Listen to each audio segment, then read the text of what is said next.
বন্ধুরা, আমরা সবাই জানি জীবন সুন্দর কিন্তু সহজ নয়। তবে কঠিন জীবনও ধৈর্য ধরলে সহজ হয়ে যায়।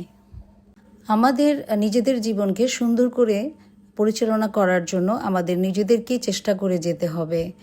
আর তার পাশাপাশি আল্লাহর অশেষ রহমত তো থাকতেই হবে। তবে আমাদের এই সুন্দর জীবনকে সুন্দরভাবে পরিচালনা করার জন্য আমাদের পরিবারের বা আমাদের পারিপার্শ্বিকতা, আমাদের আত্মীয় স্বজনের মধ্যে আমাদের যে সম্পর্কগুলো আছে সেগুলোর মধ্যে ভালোবাসা, আস্থা, সততা, পারস্পরিক সম্মান এবং দায়িত্ববোধ থাকাটা ভীষণ গুরুত্বপূর্ণ। আর এই দায়িত্বগুলো যদি আমরা সঠিকভাবে পালন করতে না পারি তাহলে শুধু ব্যক্তি নয়, আমরা নিজেরা নয়, আমাদের পাশাপাশি আমাদের পরিবার এবং আমাদের সমাজও ভীষণভাবে ক্ষতিগ্রস্ত হবে। তাই জীবনে যত কঠিন সময় আসুক না কেন, সমস্যার সমাধান কিন্তু আছে।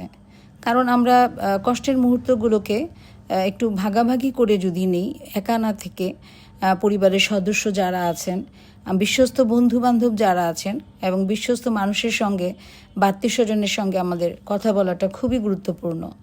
তাতে কারো না কারো মাধ্যমে বা কারো কোনো পরামর্শ বা মতামত আমাদের কাজে লাগতে পারে।